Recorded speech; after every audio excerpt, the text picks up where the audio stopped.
Oh my gosh, you found me. So glad you could make it. I'm really excited to talk to you today about a new program they're putting together called Discover Tunisia Intro to North Africa. And since this is the first time it's been offered, I need to give you a little background. You see, the Wyoming National Guard has had a training relationship with the Tunisian military for about 23 years now.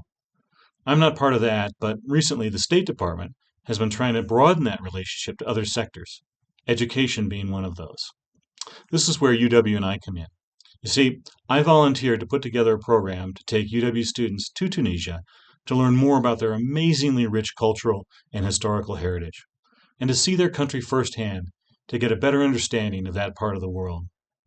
I went there in May to check it out and see what kind of a program we could put together.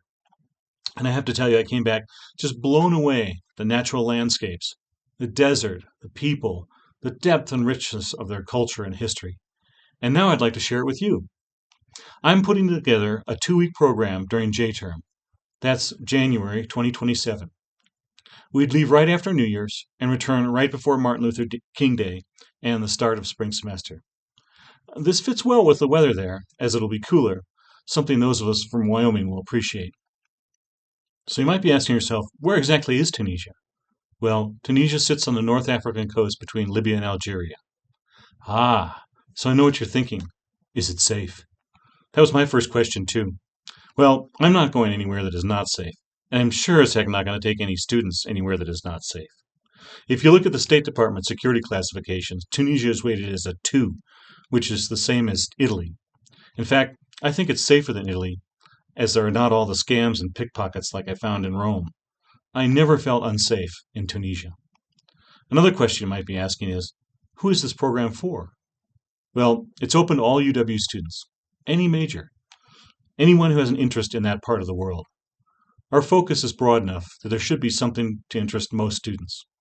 So other than the usual education abroad prerequisites, I think what you really need for this program is curiosity. Curiosity about the place and about the people. And also, I think, a certain flexibility and acceptance for all the new things that you're going to see.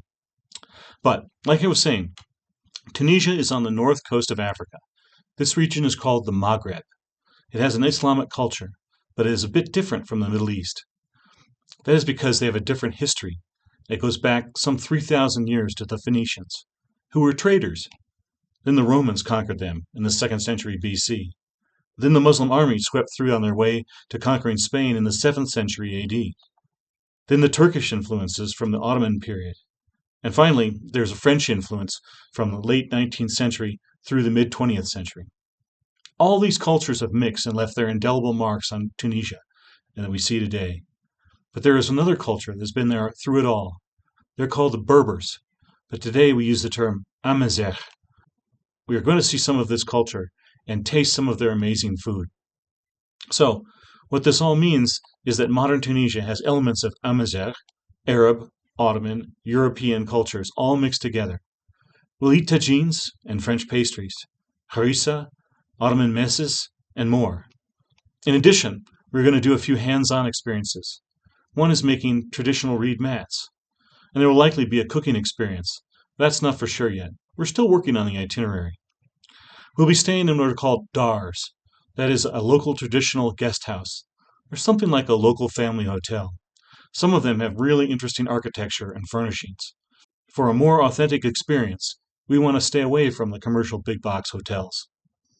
The goal of this program is to get you out into the real Tunisia, so you can experience for yourself the culture, the landscape, the people, the place.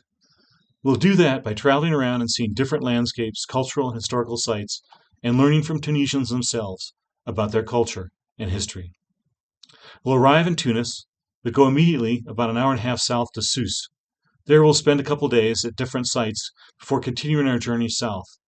One of these is the mosque at Kairouan. This is the oldest mosque in North Africa, originally built in the mid-7th century, built only about 50 years after the death of the Prophet Muhammad.